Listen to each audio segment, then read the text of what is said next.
साधु लोकंकर सुसमाचार तहिर 24 अध्याय 44 पद ठारू 53 पद पर्यंत लोकंकर सुसमाचार 24 पर्व 44 पद ठारू 53 पद पर्यंत तहिरे एई आकार लिखा जाए।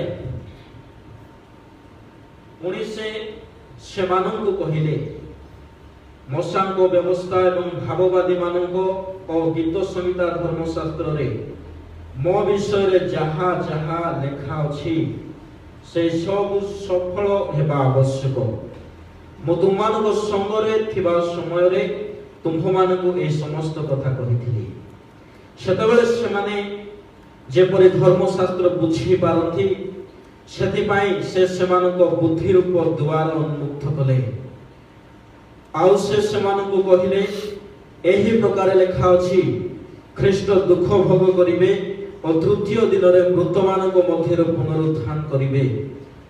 पुणी जेरुसालेम आरंभ करी समस्त जाति को निकट रे ताहांक नाम रे पाप क्षमा निमंते मन परिवर्तन प्रसंग घोषणा करा जिवो। तुम्हें माने ए समस्त विषय साक्षी अट। आ देखो मोहर पिता जहा प्रतिज्ञा करि अछंती ताहा मु तुम मानक निकट को पठाउ अछि, किंतु ऊर्ध्वरु शक्ति प्राप्त न हेबा पर्यंत तुम्हें माने एही नगर रे रहि थाओ। तत्परे से मानकु बेथनिया को जीवा बाट पर्यंत घेनी गले और आपना हाथ तोली से मानकु आशीर्वाद कले। पुणी से मानकु आशीर्वाद करू करू से मानक ठारू अंतर होई स्वर्ग को नीत हेले। आउ से माने ताहांकु प्रणाम करी महानंद रे जेरुसालेम को बाहरी गले। पुणी सर्वदा मंदिर रे रही ईश्वरकर स्तव करिबा को लागिले। ए जा ईश्वरकर वाक्य प्रथम प्रत्येक को तांकर आत्मांकर चालना रे ए जीवंत वाक्य को बुझिबा पई साहाय्य करंतो। आमेन। बसी जातो। ख्रीष्ट रे प्रिय प्रभुंकर दासदासी माने ईश्वरकर महत् नामर गौरव हेउ। परमेश्वर आप मानकु आशीर्वाद करिछंती। विभिन्न प्रकारर आंभ मानकर प्रतिकूल परिस्थिति ठारू रोग बात्या विभिन्न शारीरिक अस्वास्थ्यकर परिवेश ठारू आम मानकु सुरक्षा दे आसुछंती। एवं आजिर ए पवित्र दिवस रे तांकर पवित्र शास्त्र को मध्य ध्यान करबा पय आम मानकु सुयोग दैछंती।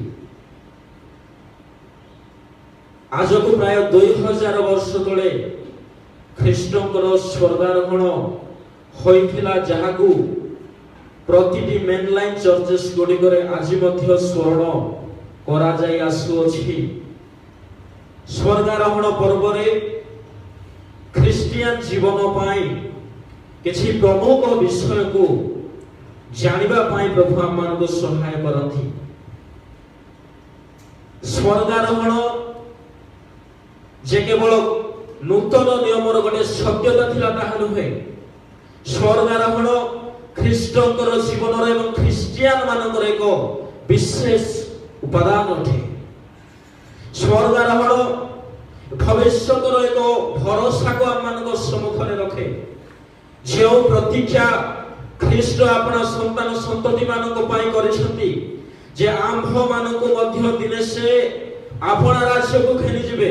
स्वर्गारोहण समय रे सेई प्रतीक्षा तो भरोसा मानक सम्मुख रे ईश्वरकर जीवंत वाक्य प्रकाश करे। स्वर्गारोहण एहा ख्रीष्टंकर परित्राण जनक कर्मर संपूर्णत्व को प्रकाश करे। प्रिय ईश्वरकर दासदासी माने ख्रीष्ट शास्त्र अनुसार जगत को आसिले, शास्त्र अनुसार सेवा कार्य कले, शास्त्र अनुसार मृत्यु भोग करी, शास्त्र अनुसार पुनरुत्थित मध्य हेले एवं शास्त्र अनुसार से स्वर्गारोहण मध्य कले। ताहांकर प्रतिटी कार्य योजनाबद्ध थिला। स्वर्गारोहण कहिले एक मर्यादा एवं पवित्र स्थान को रूपांतरित होई गौरव रे प्रवेश करबा को स्वर्गारोहण बोली कहा जाए। आज दिवस रे आम आम्भे माने मध्य स्वर्ग को जीवा पाई प्रस्तुत हेउछु जेतो आम्भ मानकर चिरस्थायी नगर ए जगत रे नाही। तबे स्वर्ग को जीवा पाई आम्भे माने केउ आकारे प्रस्तुति हेबु। स्वर्ग कहिले केउ प्रकार अर्थ को प्रकाश करे यीशुकर स्वर्गारोहण को लक्ष्य करी आम्भे माने मध्य विश्वासी जीवन रे केउ आकारे प्रस्तुत हेबा दरकार। आज रही स्वर्गारोहण विषय रहस्य को आधार करी से संबंध में किछि विषय आलोचना करिबा। प्रिय ईश्वरकर दासराशि माने मुख्यतः 5-6 गोटी विषय स्वर्गारोहणर रहस्य रु आम्भ मानकु मिले। यीशु स्वर्गारोहण पूर्व आपण शिष्य मानकु कहिले भाववादी ओ मोसांकर समस्त व्यवस्था मो मध्य दे सफल होई अछि।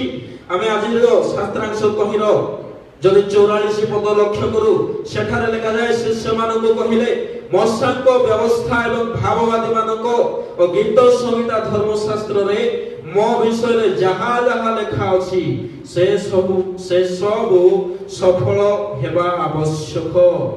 ता माने स्वर्गारोहण रे ख्रीष्टकर मध्य देई समस्त शास्त्रर व्यवस्था सफलीकृत होइथिला। स्वर्गारोहण ख्रीष्टकर गौरवत्व को प्रकाश करे। एहार गोटे पूर्व सूचना मध्य बाइबल रे यीशु को मध्य दे दिया जाइथिला। आमे जदि लूका सुसमाचार तहिर 9 अध्याय लक्ष्य करू 9 अध्याय रो 30 पद ठारू ता तळ अंश रे लिखा जाय दिने यीशु पितर याकूब जोहन को घेनी पर्वत ऊपर को प्रार्थना करबा को गले सेठारे स्वर्गारोहणर गोटे पूर्व सूचना सेमानक मध्य रे उपस्थापन करा जायथिला। प्रार्थना करुवा समय जेतेबेले शिष्य माने निद्रा रे भाराक्रांत हेले यीशुकर रूप मुख परिवर्तित हो जाइथिला। यीशु रूपांतरित होइथिले ता माने स्वर्गारोहण ख्रीष्टकर गौरवत्व को प्रकाश करे।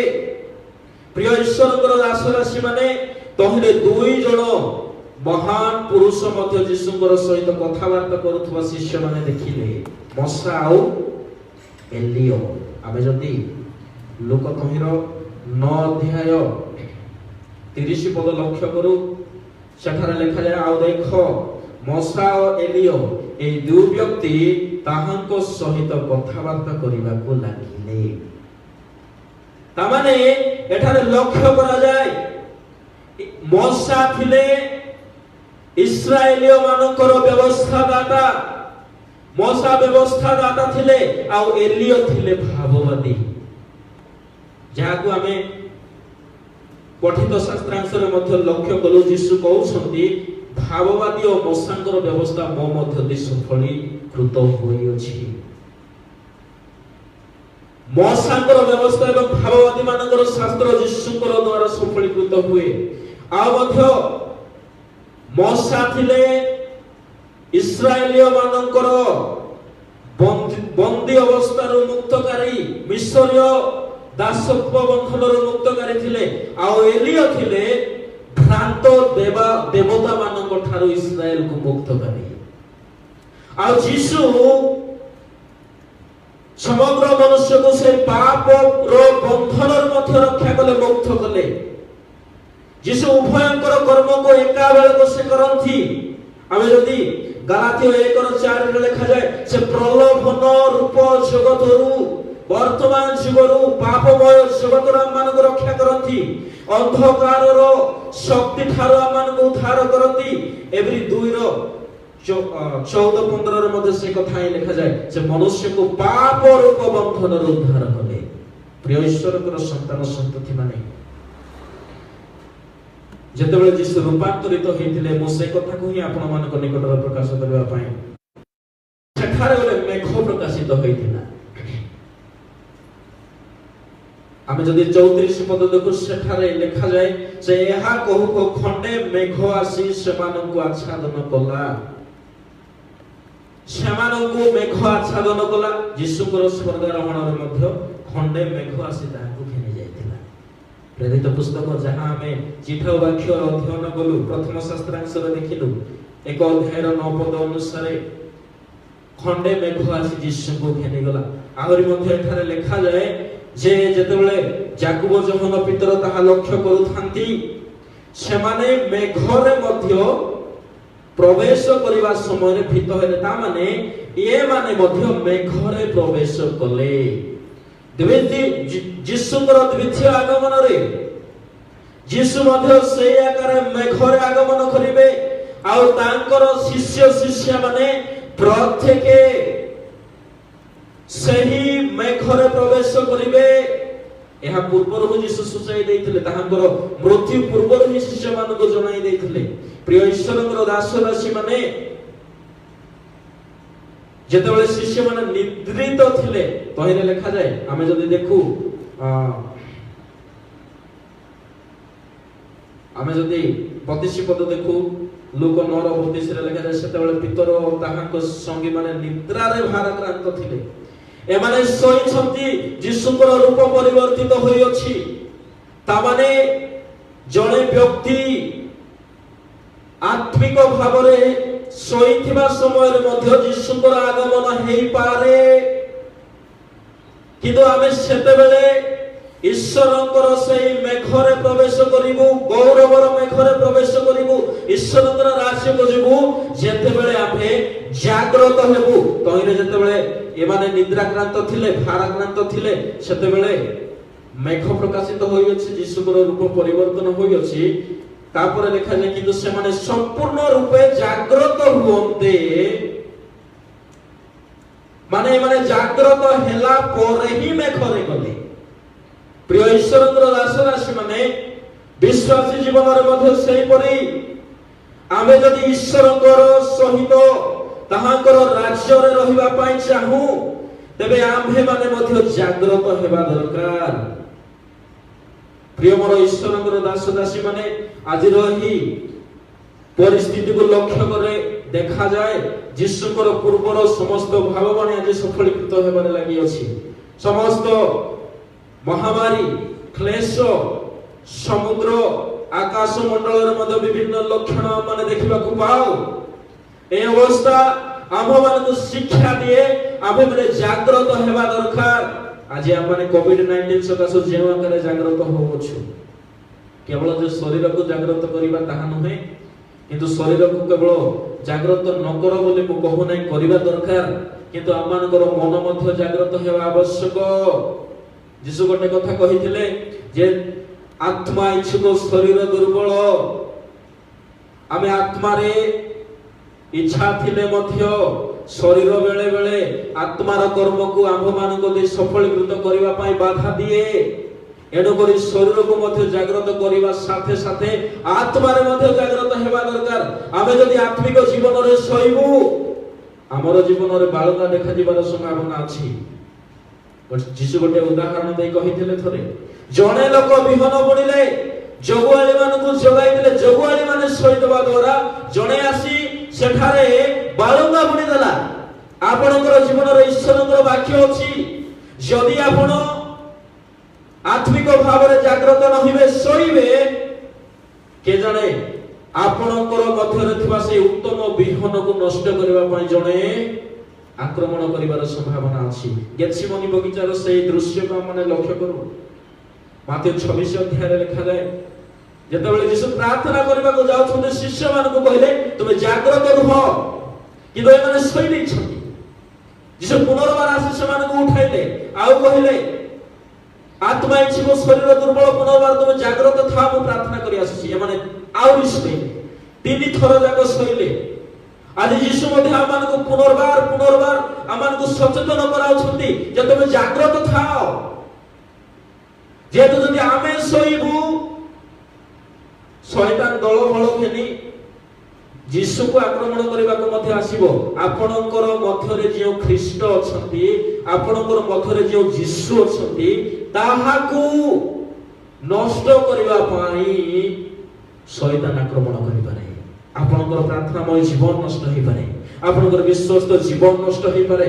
जदि से दिन एमाने शिष्य माने सोई देइथिले गेतसेमानी बगीचारे यीशु का से धरिकी नै गले एमाने एको होई पारले नाही विच्छिन्न होई जाइथिले आमे ईश्वर कठार विच्छिन्न होई जवार संभावना अछि एनो जागृत रहबा दरकार प्रिय ईश्वर को दासदासी माने स्वर्गारोहणर प्रथम विषय आम्भ मानकु जागृत करे ताहांकर राज्य को प्रवेश करिवा पय द्वितीय कथा मु आपण मानकु कहिबा पय चाहिबी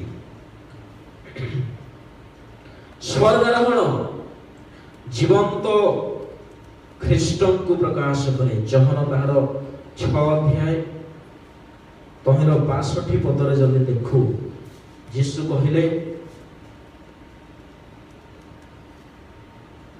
ताहा हेले मनुष्य पुत्र पूर्वरे जो स्थान रे थिले से स्थान को जेबे ताहांकु आरोहण करिबा देखिबो देबे कोन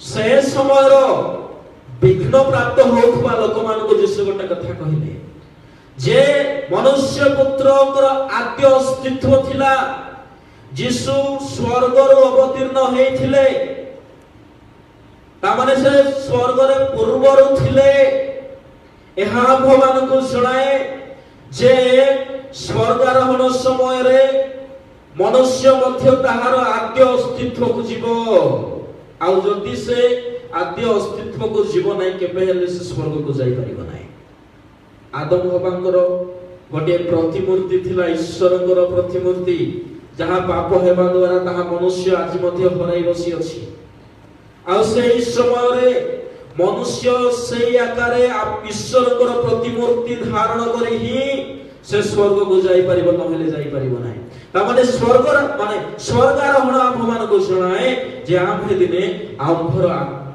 आद्य अवस्था को फेरिबो जो अवस्था रे ख्रीष्ट ईश्वर आम्भमान को सृष्टि करथिले से अवस्था को आम्भमान फेरि जिवो तृतीय कथा मु आपण मान को कहिबी स्वर्गारोहण पवित्र आत्मा को ठारो पवित्र कर्म को प्रकाश करे आजिर शास्त्रांश तहिर 24 अध्याय लुक 24 जहा मन अध्ययन करि अछु तहिर 49 रे यीशु मध्ये कहिले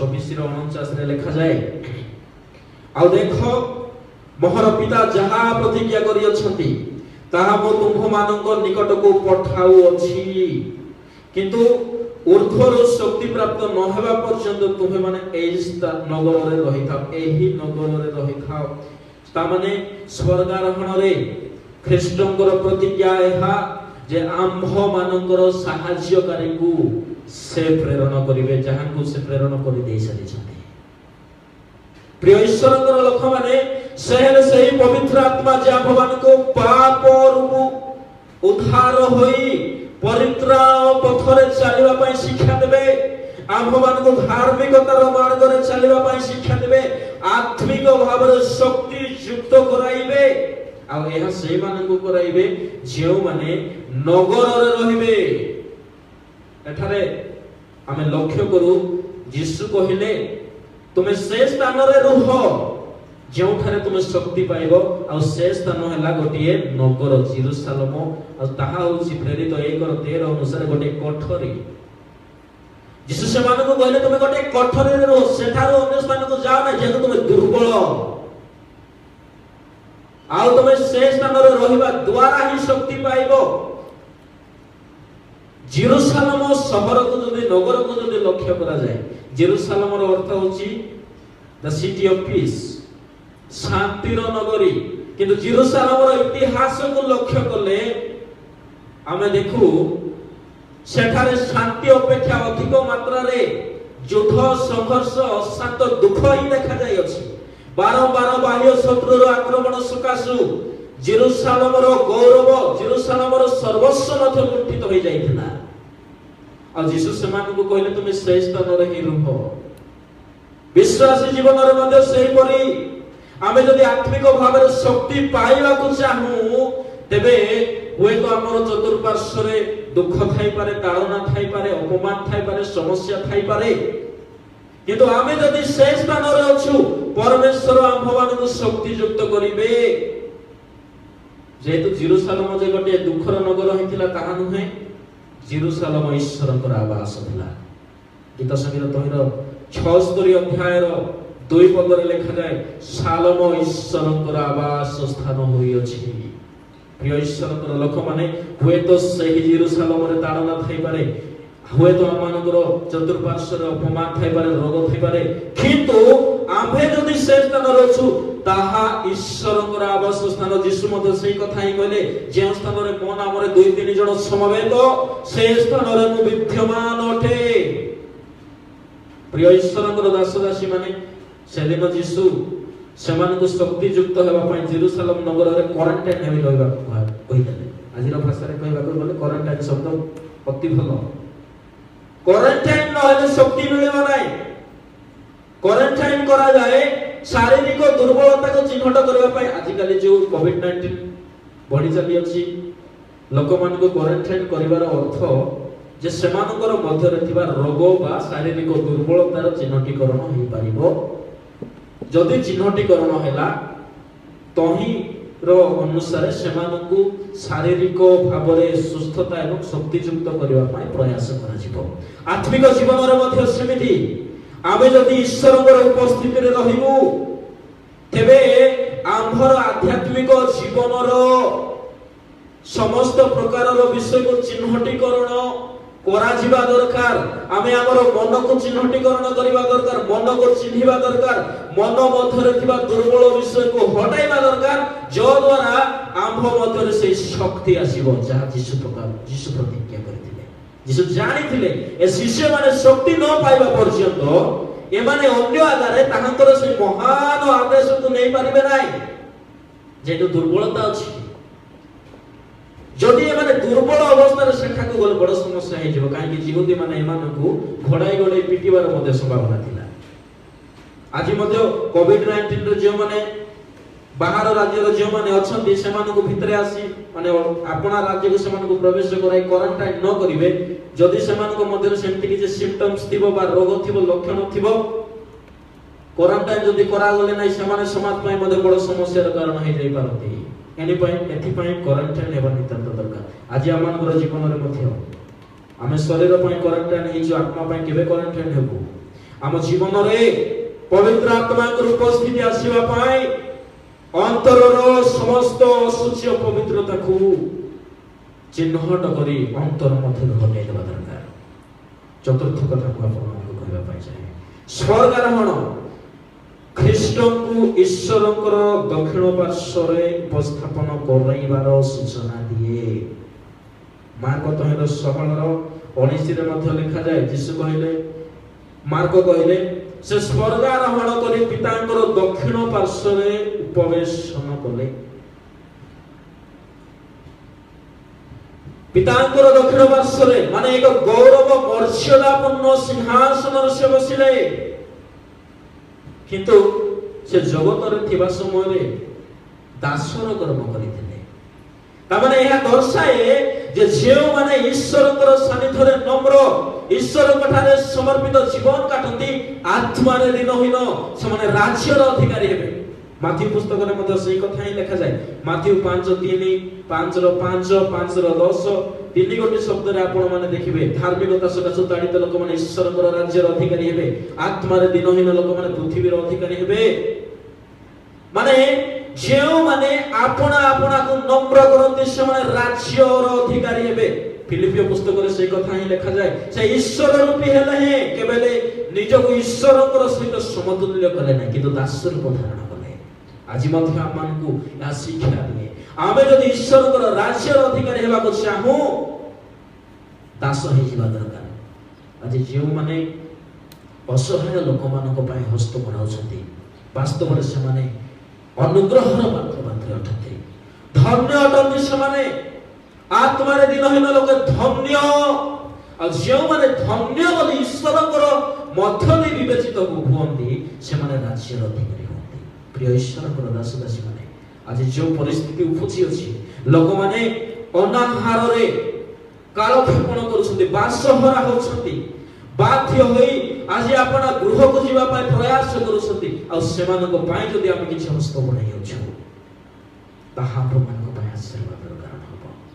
ପ୍ରିୟ ଈଶ୍ୱରଙ୍କର ଦାସଦାସୀ ମାନେ, ଯୀଶୁ ମଧ୍ୟ କହିଲେ, जे केही सानो पिला परि होइने से स्वर्ग राज्य को जीव नाही काहे कहले जे तो सानो पिला मथरे नम्रता आज्ञाबहता थाए विश्वास रे परिपक्व हेबा दरकार किंतु आचरण रे स्वभाव रे शिशु परि हेबा दरकार। प्रिय ईश्वर दास दासी माने यीशु आजी पितांकर दक्षिण पार्श्वर प्रवेशन करथि आमे प्रथम रे गोटे शब्द गोटे वाक्य माने सुनिलु रोमी 8:34 रे लिखा जाए से पितांकर दक्षिण पार्श्वर बसी आम्भ मानक पाई निवेदन करूछंती। पाउल बड़ सुंदर भाव रे ताहा जणाइले जदि प्रभु आम मानक पाई निवेदन करूछंती 34 पद रे लिखा जाए 35 रे लिखा जाए ख्रीष्टंकर प्रेम रो के आम मानक विच्छिन्न करिवो कोनोसी क्लेश संकट ताड़ना दुर्भिक्ष उल्लंघनता कि विपद कि खड्ग जदि आमे तांकर सानिध्य समर्पित जीवन काटी अछु नम्र होई अछु प्रभु आम मानक पई निवेदन करूछथि कोनोसी जगतर मारी प्रभुंकर आश्रित लोक मानकर प्रांगण को मध्य स्पर्श करिव नाही। प्रिय ईश्वरकर दास दासी माने आम्भे माने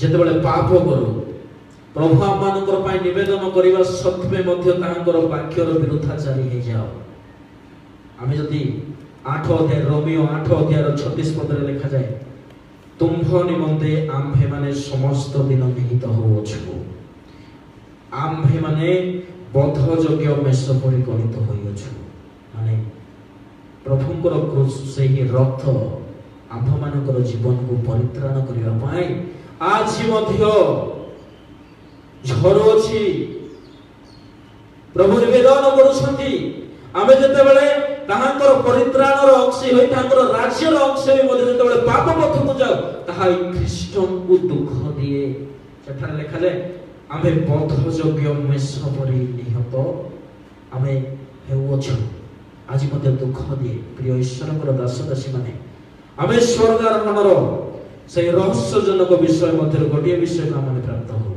जे आमे जेतेबेले नम्र करू निजको ख्रीष्टंकर मन जेपरि थिला आम्भे मानकर मन मध्ये सेई आकार जेतेबेले आमे प्रस्तुत करू आमे मर्यादार ईश्वरकर सानिध्य को उत्थापित होई परिबो। पंचम कथा एवं शेष कथा हम आपन को कहबा पई चाहेबी स्वर्गारोहण ख्रीष्टंकर महायाजकत्व को प्रकाश करे। लोकता असली एब्रितार 9 अध्याय 24 पद रे लिखा जाए कारण प्रकृत विषयर प्रतिरूप से अहस्तकृत महापवित्र स्थान सेथिरे ख्रीष्ट प्रवेश न करी बरं आम्भ मानक निमंते एबे ख्रीष्टंक सम्मुख रे उपस्थित हेबा पई स्वर्ग रे प्रवेश करिछथि से आम्भ मानकर परित्राणर महायाजक अटंथि। पुरातन नियम रे शारीरिक शुचिकरण सकाशु याजक माने रक्त घिनी मंदिर मध्य रे प्रायश्चित करूथिले किंतु यीशु आपनार रक्त घिनी आम्भर आत्मार शुचिकरण सकाशु विवेक को शुचिकरण सकाशु आमे माने 9 अध्याय एवरी 9 अध्याय 14 रे से कथा लिखा जाए मृत कर्मर परित्राण जेपरि पाई पारिबु सेथि पई आपनार बहुमूल्य रक्त देई आम्भ मानक एकाथर के से प्रायश्चित करे दै छथि आउ आम्भ मानकर सकाशु आम्भे माने जेपरि ईश्वरकर सहित पुनर्बार पुनः संस्थापित होबु हमर संपर्क जेपरि ईश्वरकर सहित पुनर्बार आसीबो सेथि पई से स्वर्ग को मध्य जाई छथि। प्रिय ईश्वरकर दास दासी माने एवरी 4:14-16 रे लिखा जाए आजी ताहांकर कृपा आम्भमानकर पई यथेष्ट एणु एवरी पुस्तकर लेखक कहले आस आमे माने ताहांकर अनुग्रहर सिंहासन निकट को जाऊ आमे समस्त स्वर्ग को जीवा पई बाहरी अछि किंतु ए शेष पॉइंट रे गोटे कथा कहबा पई चाहिबी स्वर्ग माने कोन होते आमे केउठी जीवा दरकार यीशु से दिन केउठी जानि गले शिष्य माने देखु देखु सेमानकर दृष्टि गोचररु से ठेना गले केउठी चली गले यीशु बड़ा को साड़ी चली गले कि यीशु कहले मो सदा सर्वदा जुगान जुग पर्यंत तुम सहित अछि ता माने यीशु अछंती स्वर्ग केउठी अटे स्वर्ग कहले ईश्वरकर वासस्थान अटे स्वर्ग कहले पवित्र आत्मा को वासस्थान अटे। स्वर्ग सही पवित्र स्थान अटे जो सदा प्रभुंकर महिमा सदा प्रभुंकर गौरव सदा सर्वदा प्रकाशित होता है। प्रिय ईश्वर दास दासी माने आज स्वर्ग कौन आम मध्य अच्छी लोक तार 17 अध्याय 20-21 जीशु कहले ईश्वर राज्य एठी नहीं सेठी नहीं कोठी अछि ईश्वर राज्य तुमनकर मध्य अछि स्वर्ग आमनक मध्य अछि। आमे जागतिक जीवन जदि निज जीवन को शरीर को पवित्र करिवु ताहा गटे स्वर्ग हे जीव जोटारे ख्रीष्ट स्वयं वास करिवे। एथि बाइबल रे लिखा जाय प्रथम करन्ती 3:16 रे लिखा जाय तुम्हे माने ईश्वरकर मंदिर जोठारे पवित्र आत्मा वास करते। स्वर्ग रे ईश्वर वास करती ख्रीष्ट वास करती। आज आमनकर जीवन को जदि आमे सेया करे प्रस्तुत कलु आमे एही वर्तमान जीवन रे मध्य स्वर्ग सदृश वास करि परिबा आ प्रभु ताहा ही चाहती। प्रिय माने एही मुहूर्त गुडी करे आसु आमने ईश्वरकर अनुग्रहर सिंहासन आडक अग्रसर हेउ। आमनकर मन को जागृत करिबा मन को नम्र करिबा ख्रीष्टकर आदर्श होई जे महान आदर्श ख्रीष्ट देथिले मो नाम अन्य मान को मोहर शिष्य कर से आदेश अनुकरण करे ताहांकर पद चिन्ह दे आमने गमन करबा। प्रभु प्रत्येक को ताहांकर आत्मा रे शक्ति युक्त करथु ताहांकर सेवा रे हम प्रत्येक को व्यवहार करथु। आमेन। कल्याण वाक्य ग्रहण करबा। समस्त पथर गम्य जे ईश्वरकर शांति ताहा मान को मन आत्मा को ख्रीष्ट जीशु को सहभागिता सुरक्षा करे रखिबो। आमेन।